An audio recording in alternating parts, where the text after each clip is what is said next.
Welcome back again, guys, with another video. This is going to be a response to Deion Sanders the hiring of Warren Sapp. I know you guys have heard of it. If you are a person that keeps up with Colorado Buffalo football, and you're keeping up with Coach Prime, and you're keeping up with the current events that surrounded the team, then you should know of this. But this is just my personal response about what I think.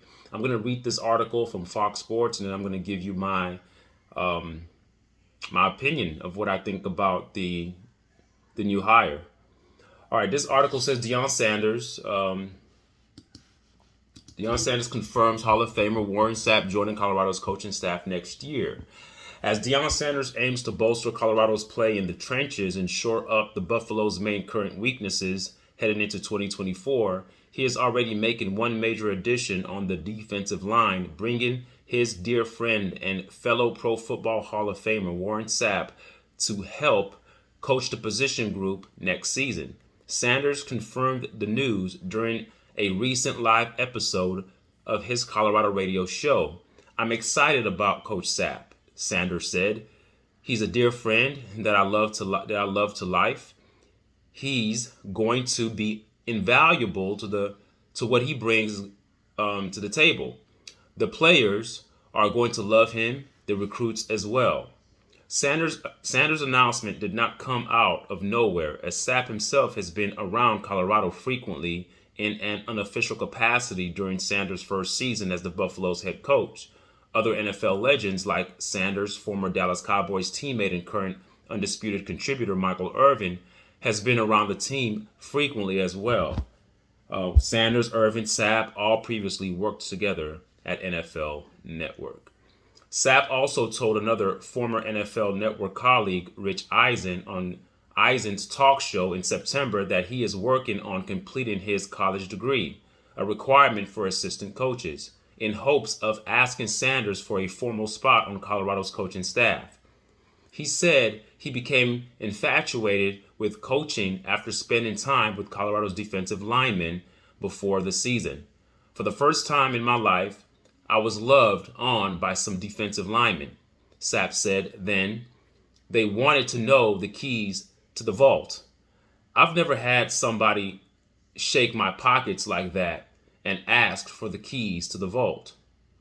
They were willing to work, and they infected me. They really infected me. And I told Prime before I left, I'm coming back," he said. "I've got a spot for you." And and it continues. It says, Sanders said during his show that Sapp also made strong impressions on Colorado's defensive line.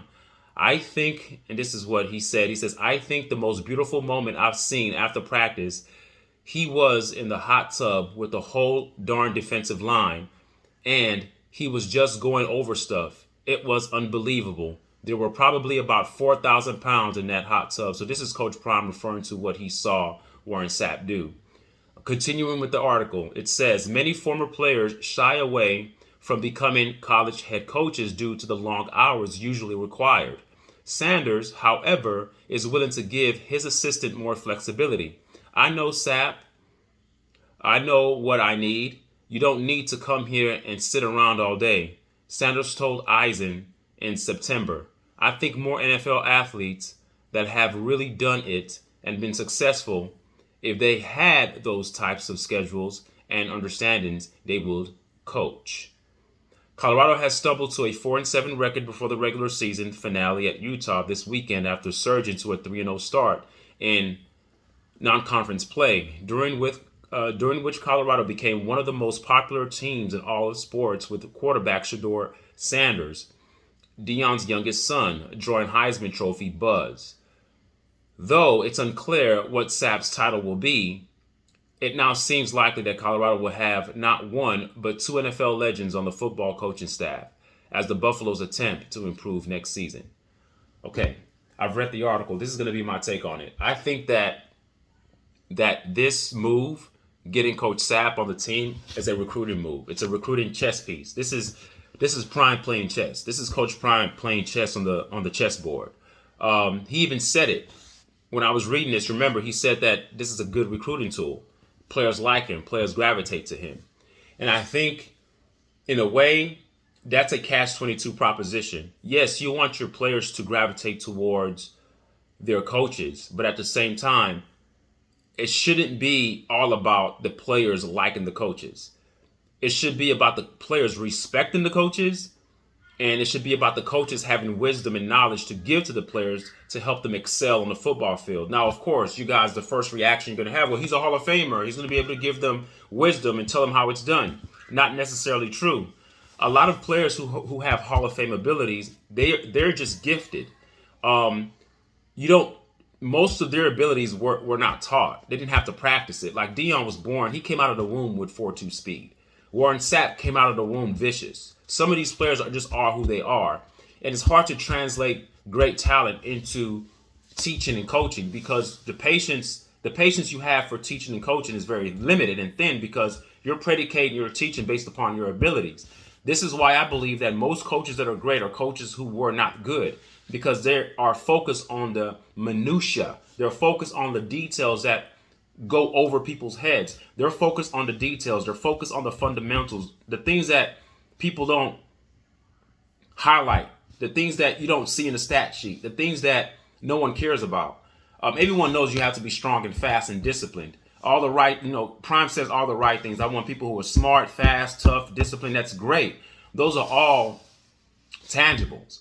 But they're intangible things that coaches who are not good players can give their team. And there's a patience that comes with being an ex-player who wasn't great.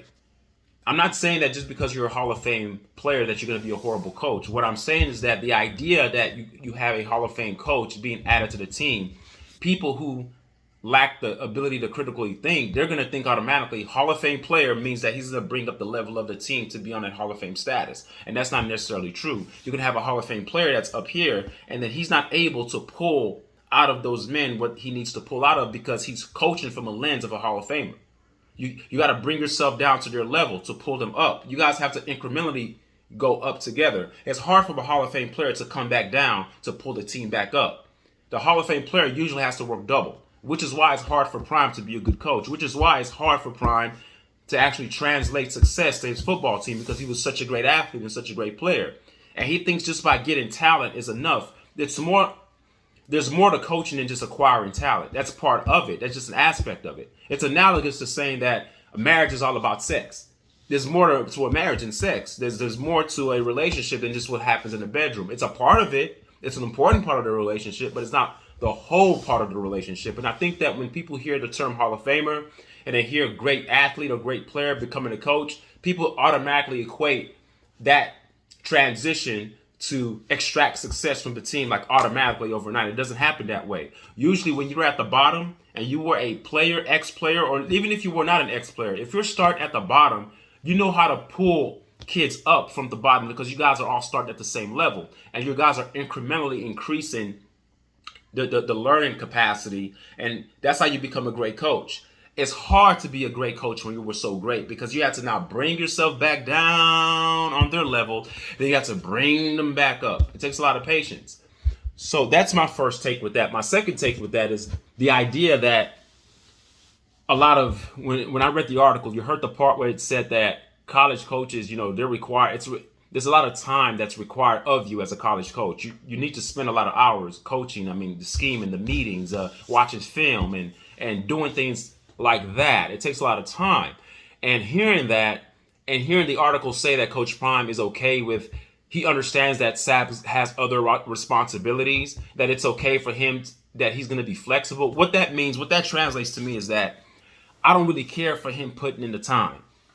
When I say him, I don't care for Sapp putting in the time. I just want him here. It's a name. It's a chess move, like I said on the first take that I gave. It's a chess move for recruiting because he knows that he needs to ensure the trenches, O-line and D-line, those two compartments of the team, they need to be bolstered up and strengthened in order for the team to have success.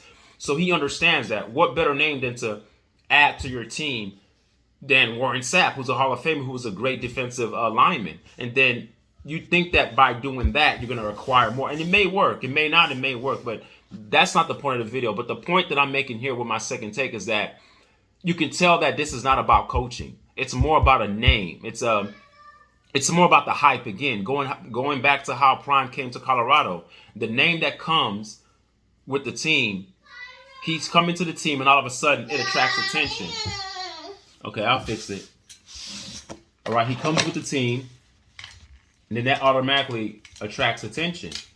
So with Warren Sapp coming, okay, here.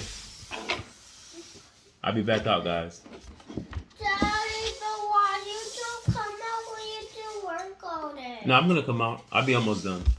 All right. So, with that being said, it's a name. It's a name that he's bringing in to bring more names in. All right. Hold on for a second, guys. What about my dog? I'll be right back. I'll be right back. Daddy, I want my football. Daddy, I want my football. Where's the big ball at? Oh, over here. Okay.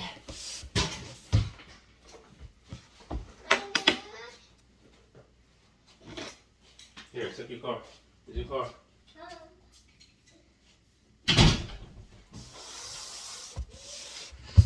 All right, guys.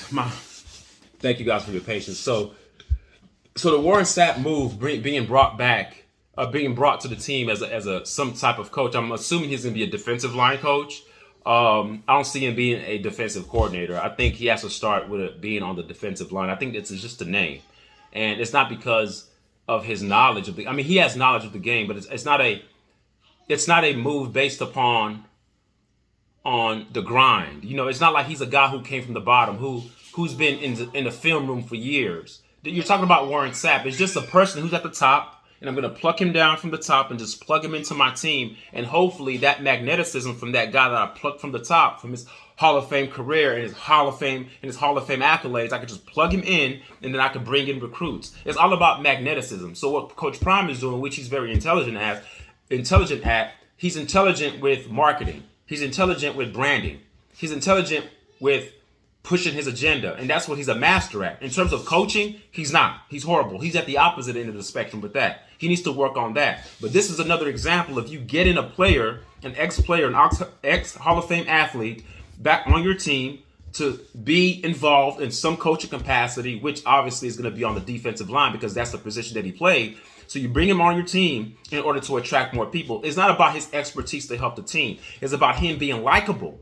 It's about him being likable and attracting more people to your team. Again, that's a good thing, but it also can be a bad thing. But right now it's a good thing because Colorado needs help on the D-line and O-line. And I think that the move to bring Warren Sapp in is a good move initially, but let's see how that actually translates to success on the field. Because if a coach is there not willing to put in the time, and Coach Prime is saying, "Oh, I'm okay with being flexible because I understand he's an ex-NFL athlete and has other responsibilities," then you have to be all in. And that's the problem I have with Coach Prime. He is not all in into Colorado football. He's all in on his sons. If you look at my previous videos, I've been saying the same thing over and over and over again. I think some of you guys are starting to get it. It's not that he's not all in on football. He's all in on football. But when I say all in on football, you have to be all in on every aspect, 110% on every aspect. You cannot be a coach of a team and only be all in on your three sons and your own agenda and your own branding, those things that are mutually exclusive from the team's success. You can't have that. You have to be about team success, even at the expense of your son's success. Even if your team concept means that you have to run the ball more, which takes the ball out of your son's hand, if that equates to team success, then your son gets the success based upon the team success. It has to come that way. It has to be order in things. It's order of it's how the laws of physics works. You can't incorporate. Like you heard the term, the cliche term, there's no I in team, where literally, I mean, that means something. You can't have I in team. You can't have my agenda, or me, my agenda, me, Coach Prime agenda, and then have the team's agenda. Then you're trying to pull the team along. Like, it doesn't work. It's too convoluted. It's not gonna work. So to me, I know for the novices, for the casual fan, this looks like a great thing. It's not. You can pluck anybody that's a Hall of Famer and plug him in. It doesn't necessarily mean that it's going to equate to success. It will bring more recruits in probably, but that doesn't necessarily mean anything because if the guy is not willing to actually put in the time and grind, how will the players respect the coach that's not there all the time grinding? remember, these players are grinding too to play on the field. They want to have a coach that's equally doing the same thing. So you have to watch that as well. And let's see how this goes. I think again. Hold on. I need a carrot. I need a carrot. I know. I'll bring it out in a second. So I think we need to see how this goes. This doesn't move me. I'm not at all impressed. But I mean, it's a good thing. It's a name, and that's what Coach Prime is good at. He's good at creating names and creating a hype machine behind what he's trying to do. I think on the last press conference, he was a bit humbled. He didn't want to admit it. There were some questions that were asked towards him about how does he think the success of the team went this year, and would he consider this season a success? And he was like, well, yeah, we won 3 more games. I got to look at the positive. Well, yeah, now you're thinking that way. But when you first came, you said you wanted to win and dominate, that you brought your Louis luggage. And the team did not transpire the way you thought it would be because it's based upon what you did, Coach Prime. So again, the team winning 3 more games to me is not a success because it's not the same team. If the same team came back that was winning 11, that would be success. When you revamp the whole team and 98% of the team is gone and you have your own new players, the players that you handpicked, the players that you wanted to be on your team, and you played the way you played, it's the way you lost. Horrible. You're getting your butts kicked every game. Even the 2 out of the 3 games you won were probably definitive. The 3rd game against Colorado State was close. That's when the things start to unravel after that Colorado State game. People start to see the chink in the armor, so to speak. So yeah, we'll see how this goes. But the fact that he's already allowing flexibility with a defensive lineman coach, that's not good. Those coaches that work with the offensive lineman and the defensive lineman, there's no room for flexibility with those guys because you need a grind. That's the engine of the team. So we'll see how it works. But I just think that this is just a name that he just got to increase the recruiting ability for Colorado to get more players to come there, and we'll see if it works. It may work, it may not work, and if it does work in terms of getting recruits there, will that necessarily translate to wins on the football field? But that's yet to be seen, and that's something that we're gonna have to wait for in the future to see. All right, thank you guys for listening. Bye.